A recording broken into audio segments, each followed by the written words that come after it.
Magandang gabi, Pilipinas. Sa Frontline Tonight, Milyon-milyong flood control projects bakit nauwi sa mga sirang dike, bitak-bitak na daanan at tabing ilog na puro buhangin, tuloy ang inspeksyon at investigasyon. online sugal makikita na rin sa mga messaging at shopping app matapos tanggalin sa mga e-wallet. Pagre-resign ni Nadia Montenegro, hindi raw indikasyong guilty siya sa alegasyon ng pagmamariwana sa Senado. Sa gitna ng awayan na pinalala ng pagkaing humba, Attorney Harry Roque may inamin. Secretary. Ako po talaga umaamin. Talagang gustong gusto ko ang humba. Sabi ko, Mami, ang sarap-sarap. Dalawang lalaking umawat sa gulo sa bar na pagbalingan sa Baguio. Sila ang binugbog. Minimum na pamasahe sa jeep, hinihirit na dagdagan ng piso. Magiging 14 pesos na.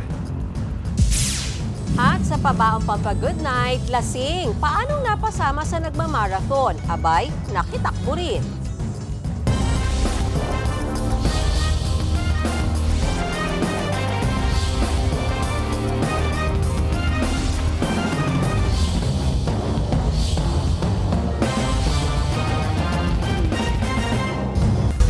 Umawat lang ang dalawang lalaki pero sila pang kinuyog sa kalsada sa Baguio City. Napagbuntunan daw sila ng galit ng nag-aaway na dalawang customer ng bar.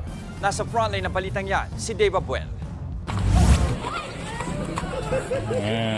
Kuyog ang inabot ng dalawang lalaki sa gitna ng kalsadang ito sa Barangay Lower Magsaysay, Baguio City. Hindi makapalag ang dalawa sa tindi ng pambubugbog. Maya-maya, may mga bouncer mula sa isang bar at mga pulis na dumating. Pero ayaw pa rin paawat ng mga nambubugbog.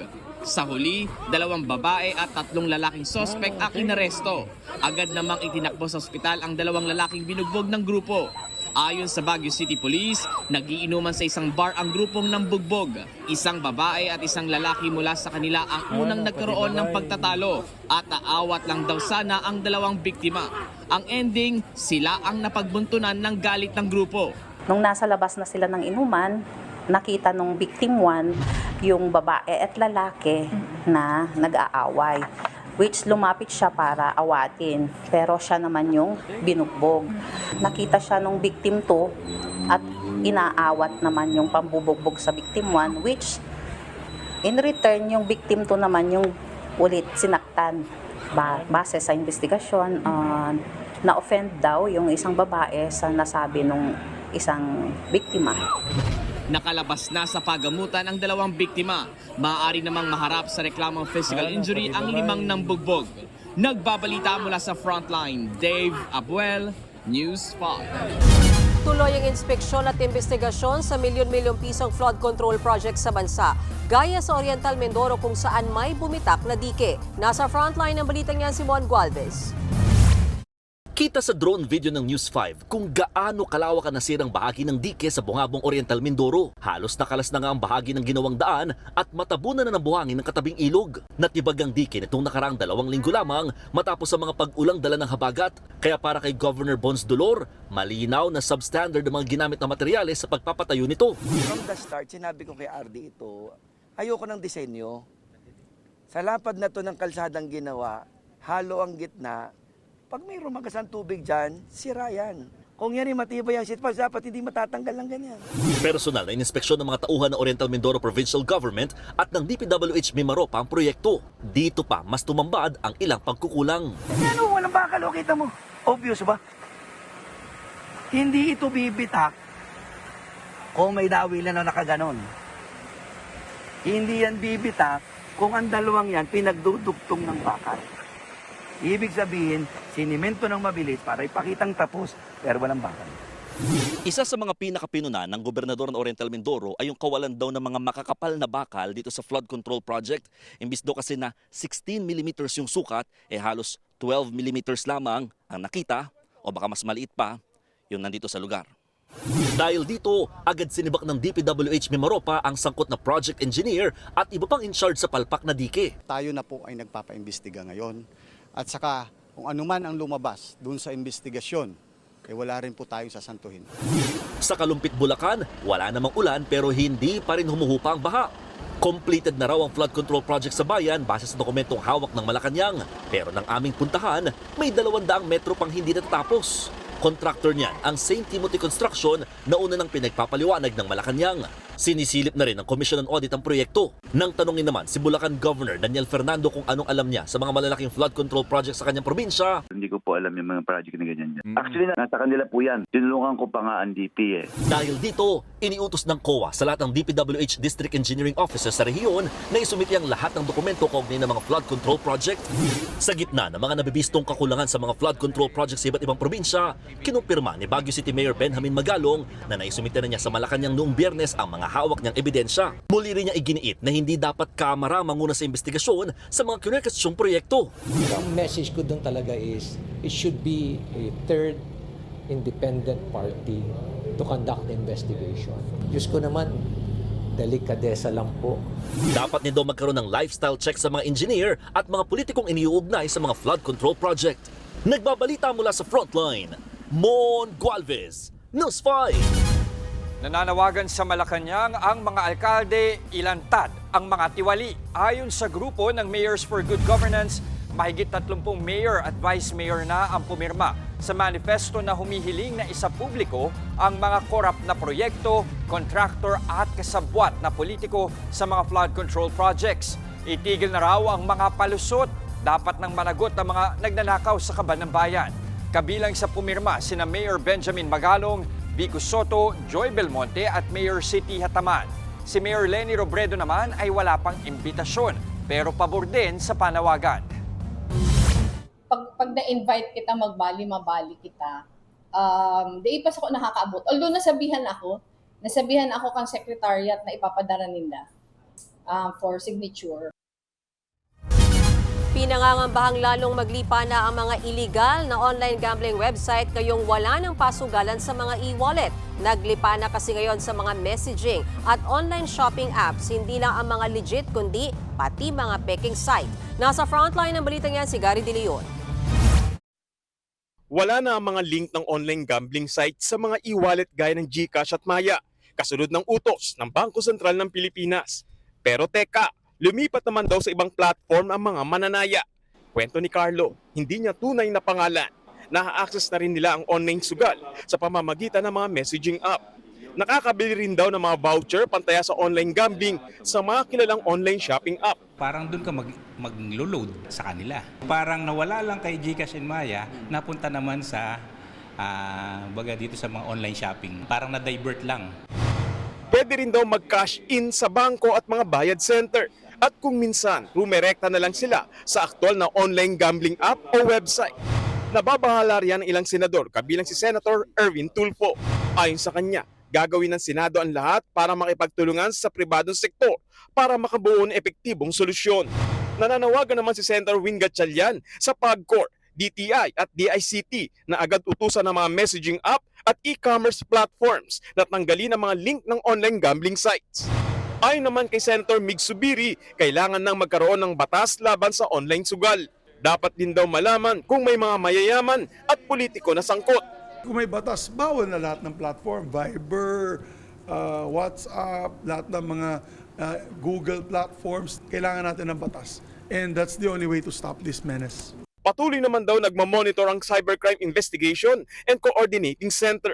Maaari raw kasi dumami ang mga illegal na gambling sites sa iba pang platform, gaya ng mga scam na website kung saan sa halip na manalo ay ikaw pa ang nanakawan. Ang papantayan natin ngayon doon sa mga online payment platforms is if they are accommodating and also servicing yung mga illegal gambling sites. Nagbabalita mula sa Frontline, Gary De Leon, News 5.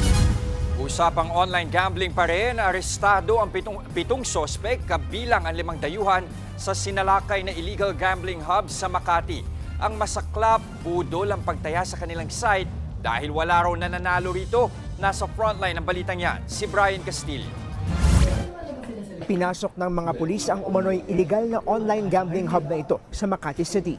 Tumambad sa mga operatiba ng PNP Criminal Investigation and Detection Group ang mga computer set.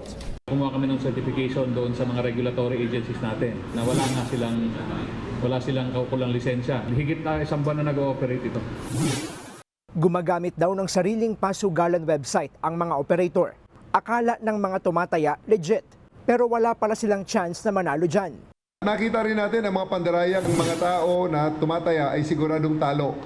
Pero they can tweak it somehow na mas malaki ang chances na palaging talo yung bettors natin. Ang nananalo yung kumpanya. Arestado ang 5 foreign nationals at 2 Pinay. Higit 40 empleyado ang nasagip. Duda ang CIDG sa kung paano sila ipinasok sa ganitong trabaho. May semblance ng POGO operation, which is another subject of investigation din kasi may possible trafficking in persons. Mahaharap ang mga inaresto sa reklamong illegal gambling, paglabag sa Access Device Act at Cybercrime Prevention Act. Nagbabalita mula sa frontline. Brian Castillo, News 5. Nag-resign na bilang staff ni Senator Robin Padilla si Nadia Montenegro matapos masangkot sa paggamit umano ng marijuana sa loob mismo ng Senado. Naghain naman ng panukala si Padilla na gawing mandatory ang pagpapadrug test sa lahat ng government officials. Narito ang aking report. Sa 5 pahinang written explanation ni Nadia Montenegro noong August 15, ipinahayag niya ang kanyang agarang pagbibitiw bilang political affairs officer ni Senator Robin Padilla. Para daw ito sa kanyang mental health at para sa kapakanan ng kanyang mga anak. Pinagpapaliwanag si Montenegro matapos madawit sa umano'y pagmamariwana sa loob ng Senado. Ayon kay Montenegro, nagdulot ng matinding sakit at distress sa kanya at kanyang pamilya ang paninira sa kanyang reputasyon dahil sa istoryang hindi naman daw totoo. Mariing itinanggi ni Montenegro na siya ang sinasabing staff ng senador na nasa loob ng CR sa Senado kung saan naamoy ang di umano'y marijuana. Sabi ni Montenegro ang kanyang desisyon na mag-resign ay hindi indikasyon na siya ay guilty. Pagpapakita raw ito ng respeto sa Senado at sa opisina ni Senator Robin Padilla para daw hindi na rin makapanira pa ang nasabing issue. Tinanggap na ni Senator Padilla ang resignation ni Montenegro. Tinapos na rin nila ang investigasyon sa issue pero makikipagtulungan daw sakaling ipagpapatuloy ng Senado ang investigasyon. Kasunod ng umano'y pot session sa Senado, nagpa-drug test si Senator Mig Zubiri at kanyang buong opisina kanina. 5 panel drug testing ang isinagawa kila Senator Zubiri at sa kanyang mga staff kung saan covered ang testing para sa marijuana, shabu, cocaine, ecstasy at opium. Sakali naman daw magpositibo ang kahit sinong staff ni Zubiri, ipapasuspindi raw niya agad ito at isa sa ilalim sa rehabilitation. Saka pa lang daw pwedeng bumalik sa kanyang opisina. Si Senador Raffy Tulfo at kanyang staff bukas sasalang sa drug testing. Diba?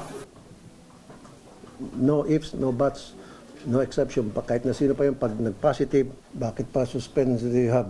Itanggalin na lang.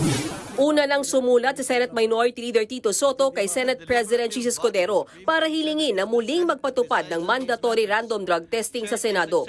Handa raw dito ang Senado ayon kay Escudero. Naghain naman ng panukala si Senator Padilla na nagmamandato ng taunang mandatory drug testing sa mga opisyal ng gobyerno. Sakaling maisabatas, sakop nito ang mga halal at itinalagang kawani ng pamahalaan, pati na ang mga nasa GOCC o government-owned and controlled corporations.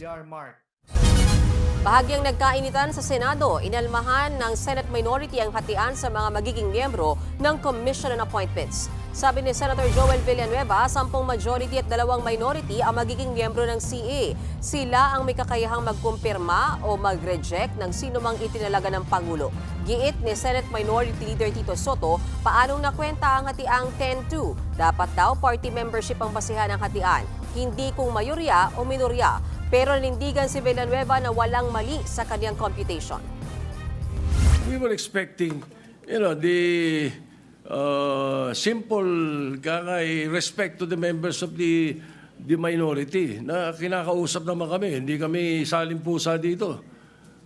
We can make this easy for you and we can make it also difficult for you. No one's robbing of anything. The power to choose who among them will sit as members of the Commission on Appointments belong to the Senate, Mr. President. And that's why, Mr. President, even this representation who made that motion will submit to the decision of every member. Sa huli, giniit ni Villanueva na susundin niya kung ano ang magiging desisyon ng Senado sa kung sinong magiging mga miyembro ng CA. Pinatay na, ninakawan pa ng pera ang 2 Japanese nationals sa Malate, Maynila. Inabangan daw ng mga sospek ang mga biktima na pupunta sana sa bar.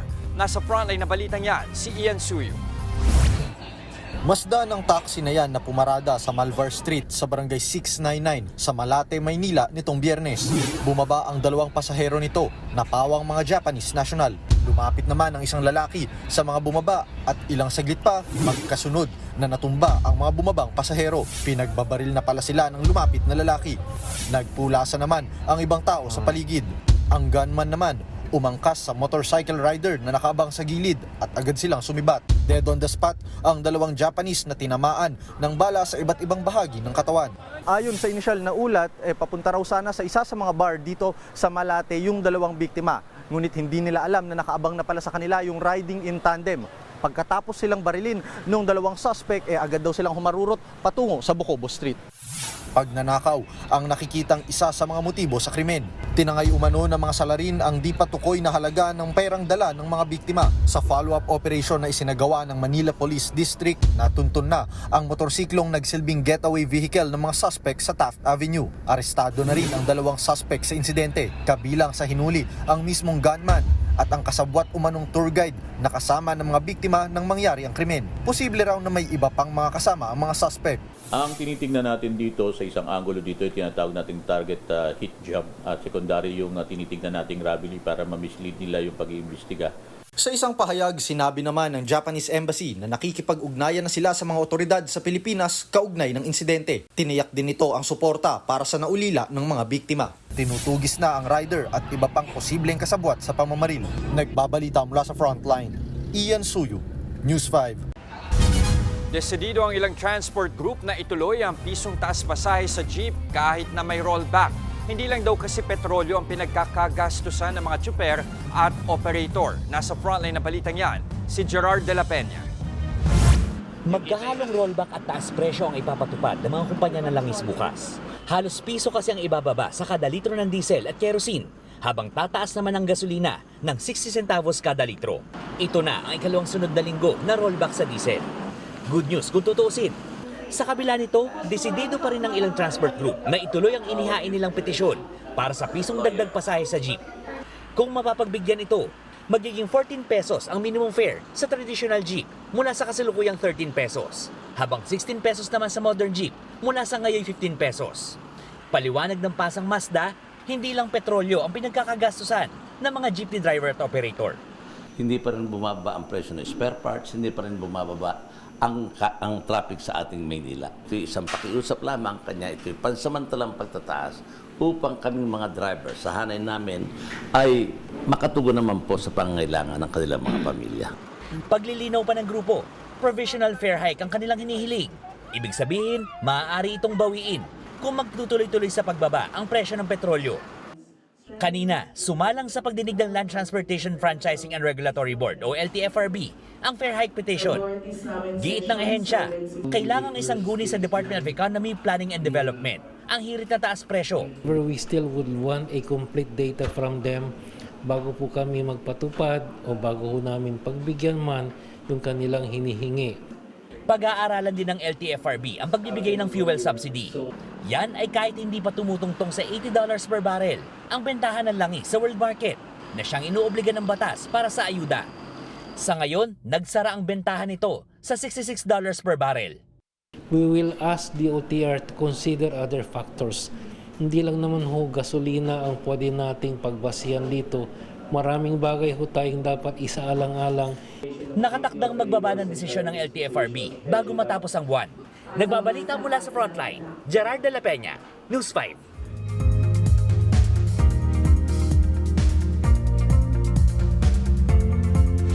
Wala nang epekto sa bansa ang bagyong Waning pero maghanda pa rin sa mga biglaang ulan.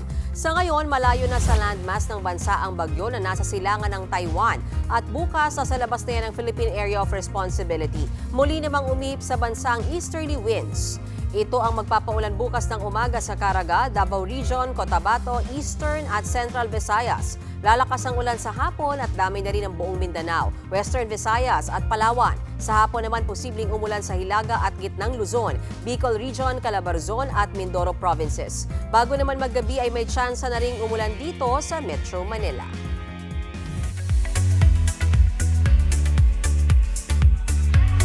Showbiz tonight na tayo.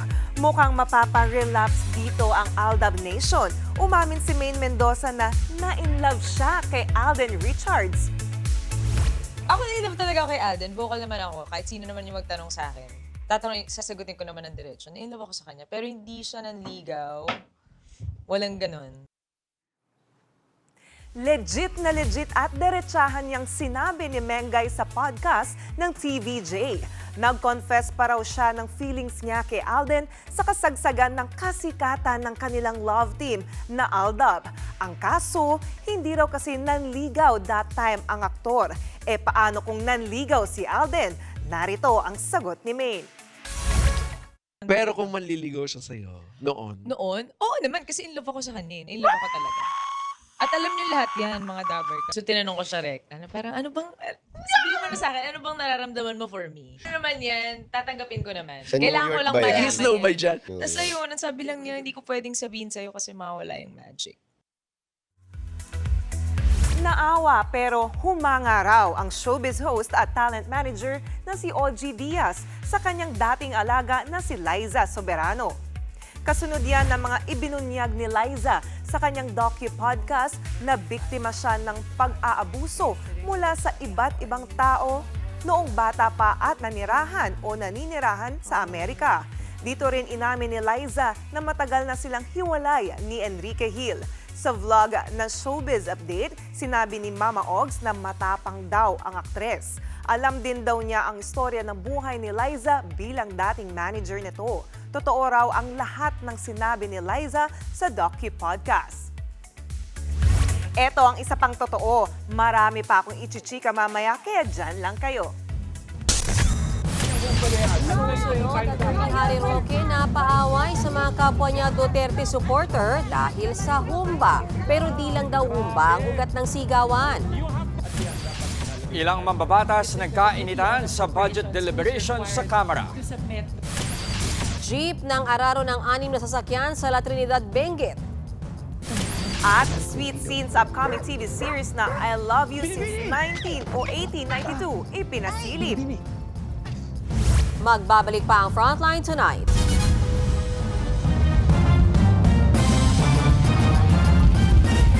Mga kapatid, Ed Lingaw po, maging maalam at may pakialam sa mga napapanahong balita sa ating bansa. Para sa mas malilimang pagtalakay at paghimay sa mga issue at headlines, mag-follow at mag-subscribe sa social media pages ng News 5.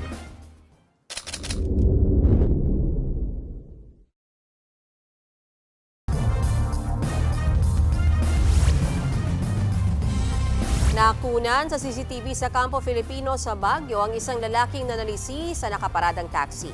Nakahanap siya ng tiyempo at pumasok sa loob. Walang kamalay-malay ang driver na kumain lang saglit. Maya-maya, paglabas ng sospek sa taxi, tangay-tangay niya ang isang bag. Higit 4,000 pesos ang ninakaw. Natukoy na ang sospek at iniimbestigahan ang nangyari. Inamin ni Attorney Harry Roque na higit pa sa issue ng humba ang gusot nila ng isang content creator sa The Hague. Gayunman, hindi raw dapat nanunumbat sa pagkain. Nasa frontline ng balitang yan si Maricel Halili. Bakit ko nakikain kami dyan? Anong problema sa humba? Dinig sa video ang babaeng nang gagalaiti nang kumprontahin ang content creator na si Alvin Dave Sarzate o mas kilala bilang si Alvin and Tourism sa The Hague, Netherlands. Nagdiriwang ng birthday noon si Alvin kasama ang ibang taga-suporta ni dating Pangulong Rodrigo Duterte. Ang pinag-ugatan ng away, ang handang humba. Sumusobra na siya! Bakit ayaw niya magpakita dito? Pumunta siya! Nagagalit ang babae dahil sa shared post ng isang Duterte supporter at kaibigan ni Alvin na si Aldo. Sa post, makikita ang larawan ni dating presidential spokesperson Harry Roque na kumakain ng humba. Ayon sa original uploader, The World is Healing. Sa caption naman ni Aldo, natuwa siyang na-enjoy ni Roque ang humba. Pinapatawad na raw nila si Roque sa anilay pagre-red tag at pangaaway niya noon kay Alvin. Si Roque naman may pakiusap. You need to take a stand against wrong. Alvin, you're the best friend. Take a stand. Magkano yung humpa na yan? I'll take 10 times that amount. Nagkasagutan pa sina Alvin at Roque dahil sa post. Huwag ka nang magpapaka-plastic, right or wrong. Teaching everyone. Take a stand. Ako kasi yung sinira. Sa live video naman ni Alvin, may mga paglilinaw siya. Hindi po kami nag-away dahil sa humba. Nagalit po ang isa nating kababayan kasi I think meron na silang friction ni Aldo or whatnot. If we are an advocate of freedom of expression. Paliwanag naman ni Roque sa programang Sa Totoo Lang ng 1PH. Po talaga umaamin. Talagang gustong-gusto ko ang humba. Hindi dapat nanunumbat pagdating sa pagkain. Ako nung una iniisip ko baka naman iba lang ang palaki sa amin, no? Pero talagang hindi talaga. No talaga yung panunumbat pagdating sa pagkain, no? Sabi pa ni Roque, higit pa sa humba ang ugat ng gusto. Kasi yung grupo ni Alvin at saka itong tao na kaibigan nga niya na nanunumbat, ever since ayaw nila sa DDS, ayaw nila sa maisog. So ako naman bilang dating gabinete ni Tatay Digong, ang nais ko magkaisa sila. So nag-schedule pa ako ng kumaga peace dinner. Ako pa nagluto, pagod ako. Sa huli, nag-sorry naman daw sa isa't isa sina Roque at Alvin. Nitong Hulyo, inilabas ni Alvin sa kanyang Facebook page ang transcript ng panayam niya sa abogado ni dating Pangulong Rodrigo Duterte na si Attorney Nicholas Kaufman. Dito nakasaad na ayaw na raw ni Digong na nakikialam si Roque sa kaso niya sa International Criminal Court at umuwi na lang siya sa Pilipinas. Nagbabalita mula sa Frontline, Maricel Halili, News 5. Kakasuhan ng mga diehard Duterte supporter o DDS vlogger na nagkakalat ng fake news. Yan ang babala ni PNP Chief Nicolas Torre III. Aniya, mahilig mag-post ang mga DDS ng krimen sa ibang bansa pero pinalalabas na sa Pilipinas nangyari. Ginagawa raw yan for the content para sirain ang imahe ng Pilipinas at palabasing walang ginagawa ang mga pulis. Hindi raw ito palalampasin ng PNP. Pinapadown na nila ang mga malisyosong video at post. Sana kung si tatay daw nila, walang ganyan. Yan ang mga comment. Time nga ni tatay nila, may na-armalite nga sa gitna ng Commonwealth eh. O, di ba? Proud pa sila. Di ba? Wala na talagang magawa, kundi ito na lang ang kanilang ginagawa. Pasamain ang mukha ng ating bansa. Edukasyon muna bago flood control projects. Yan ang mungkahi ng isang kongresista sa pagsisimula ng Kamara sa pagbusisi sa panukalang national budget para sa taong 2026. Nasa frontline ng balitang yan si Marian Enriquez.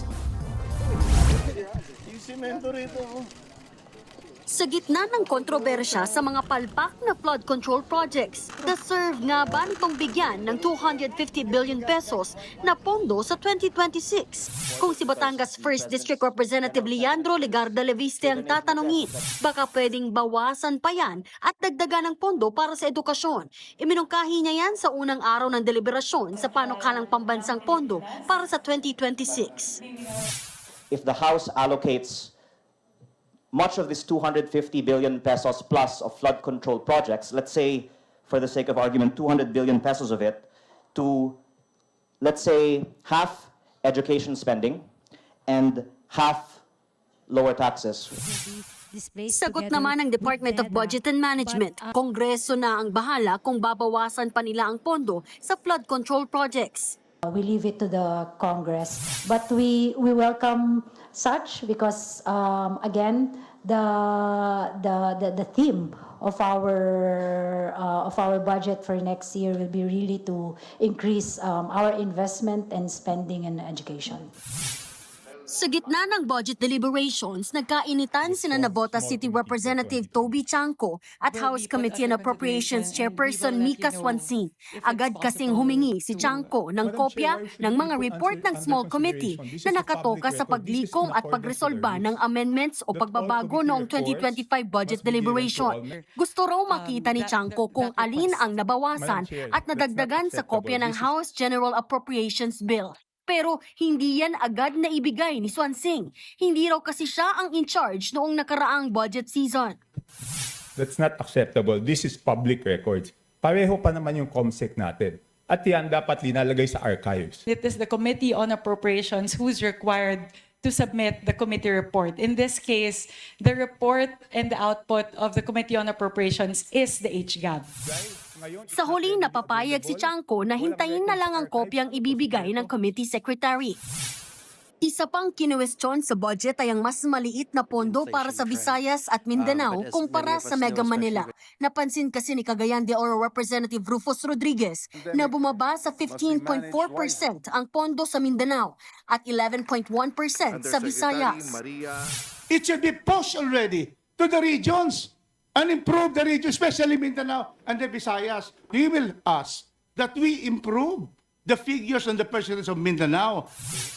Ayon sa Department of Economy, Planning and Development, ilan sa dahilan nito ay nakasentro sa kamay-nilaan ang economic growth ng bansa, bagay na malaking hamon daw sa pamahalaan. Mega Manila still accounts for more than half of GDP. Achieving balanced, resilient, and more inclusive development requires diversifying our growth engines across the country. Nagbabalita mula sa Frontline, Marian Enriquez, News 5. May pasilip sa isang nakakilig na eksena ang upcoming Diva series na I Love You Since 1892. Pagbibidahan niya ni na Heaven Paralejo, Jerome Ponce at Joseph Marco. Sa short clip, sinalo ni Jerome si Heaven na sinusubukang tumakas. Tila pati ang puso ng character ni Heaven na fall din. Ang I Love You Since 1892 ay originally adapted mula sa Wattpad na published last 2016. Tungkol ito sa isang teenager mula sa modern times na nag-time travel sa taong 1892. Magiging bagong identity niya ang kanyang ninuno at susubukang pigilan ang isang trahedya. Susunod, jeep na nawala ng preno ng araro ng 6 na sasakyan sa Benguet. Higit 70 pamilya na sunugan sa Davao City. At ang solo comeback ni Red Velvet member Joy. Tutok lang mga kapatid dito sa Frontline Tonight.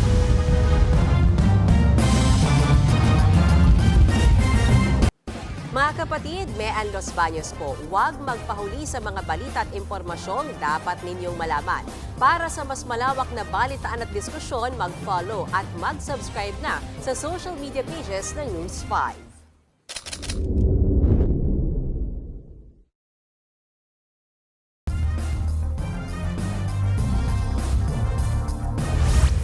Nauwi sa disgrasya ang pagpapakitang gilas sa pagmamaneho ng isang binatilyo sa Marawi City habang sa Benguet ng araro ng 6 na sasakyan ang isang jeep na nawalan umano ng preno.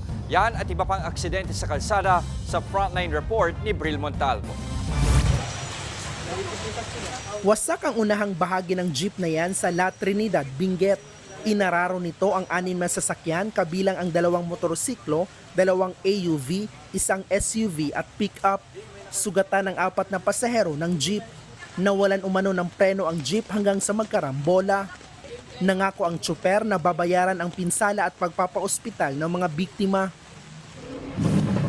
Umaharurot ang pickup truck na ito sa pababang bahagi ng kalsada sa Marawi City, Lanao del Sur. Ilang saglit pa maririnig ang malakas na kalabog. Nadisgrasya na pala ang pick-up. Nabangga nito ang nakaparadang SUV at 2 motorsiklo.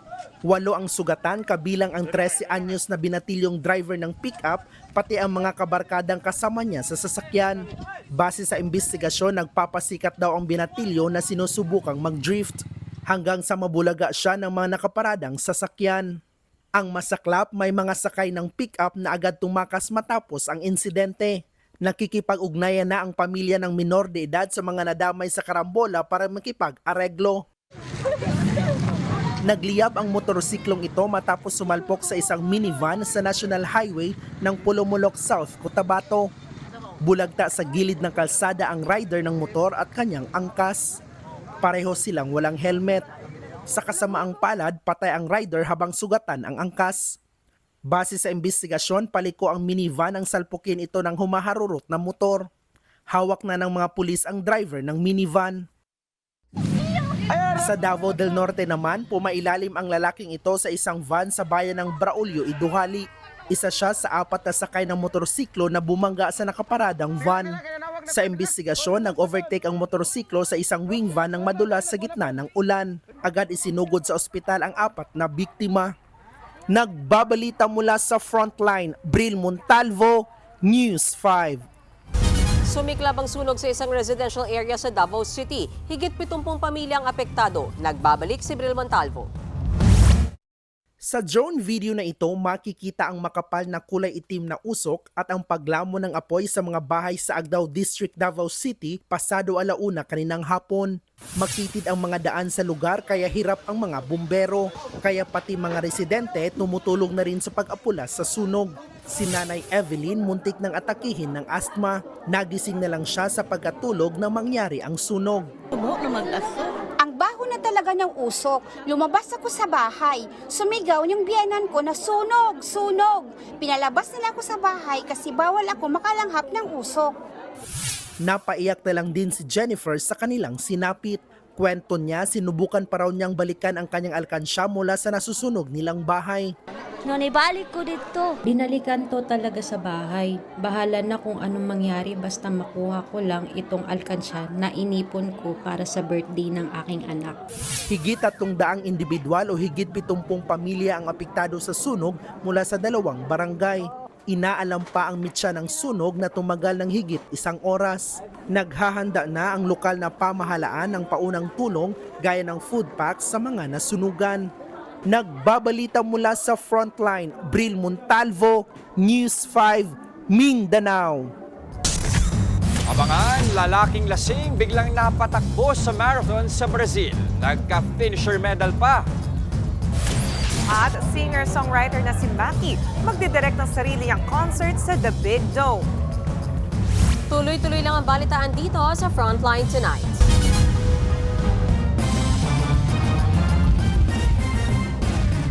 Mga kapatid, Johnny Alipon po, maging updated sa latest entertainment at lifestyle. Huwag magpahuli, mag-follow at mag-subscribe na sa social media pages ng News 5.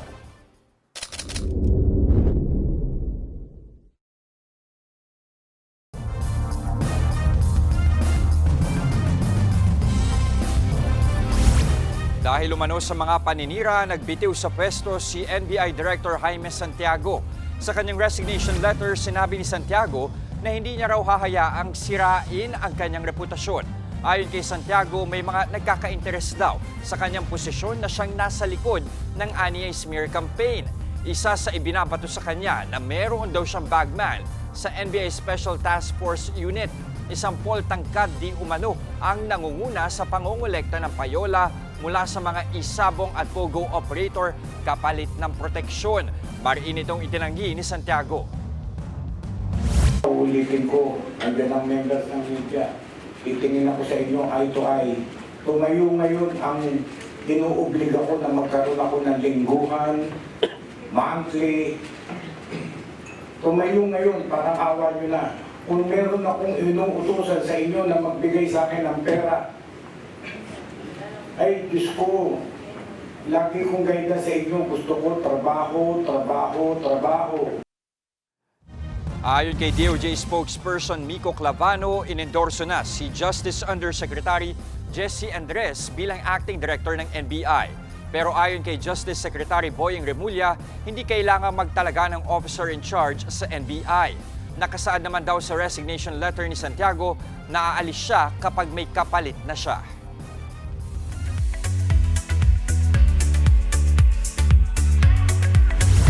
Makulay ang career ngayon ni Maki.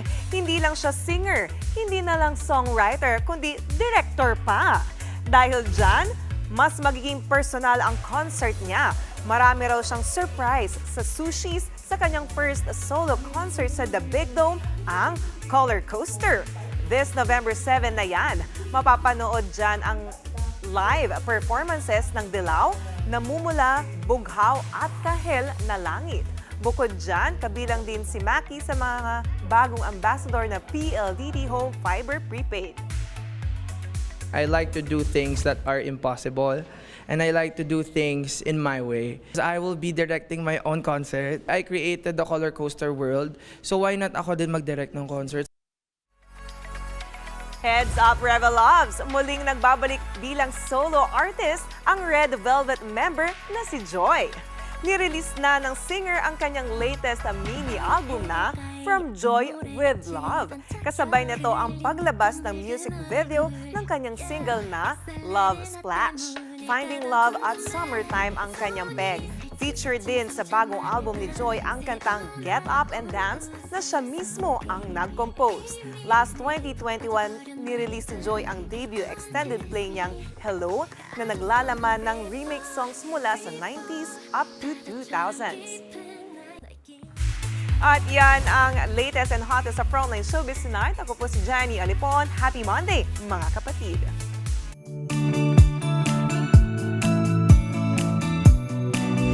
Uy, para naman sa ating papagood night, Jess, magbiro na sa bagong gising, wag lang sa lasing na runner din. Sa Brazil, isang lalaking nakainom ang nakitakbo sa marathon. Eto pumesto pa siya sa unahan kahit pagewang-gewang. Partida, nakatsinelas lang siya at nauna pa siya sa ilang legit na runner. 8 kilometro ang tinapos niyang takbuhin, walang reklamo at may medal pa sa finish line. Isa pala siyang homeless. At dahil nag-viral ang beer run niya, buhos ang donasyon. May nagbigay pa ng sapatos at gear, kaya seseryosohin na raw niya ang pagtakbo. Tayong tatlo dito, tumatakbo tayo. So alam nating mahirap tumakbo ng nakatsinelas. Oo. Yun nga lang, masamang rubber shoes, masakit na eh. Hindi ko rin sure, pero feeling ko mahirap ding tumakbo ng lasing. Lasing? Oo, tingin ko rin eh. Pero feeling ko kasi baka hindi naramdaman yung pagod. Baka gets, okay lang siya. Pero to be fair, ako ayoko nga tumatakbo eh. Bakit? Ha? Hindi yan. Hindi, nabobore ako sa takbo. Kasi mentally talaga mahirap. Nagbo-boxing lang naman si Jess, kaya ayaw niya ng takbo. Naiya naman ako kay Johnny, mas matindi mag-boxing to. Yan. Hindi, naiya ako kay Miss Mean. Takbo lang kaya ko. Yun lang kaya ko talaga. Okay. At yan po 45 minuto ng pag-imay sa mahalagang headlines. Naiirit pa sana ako eh. Sige. Hindi, mas matindi yung marathon sa Senado eh. Mag-coverage. Yun! Ayun. Bali tayo Sa'yo ng to. diskusyon para sa paghubog ng matalinong opinyon. Kami ang inyong kasangga sa pagbabalita. Sa ngalan po ni Edling Gaw, ako po si Jess De Los Santos. At ako naman po si Mean Los Baños. Magandang gabi.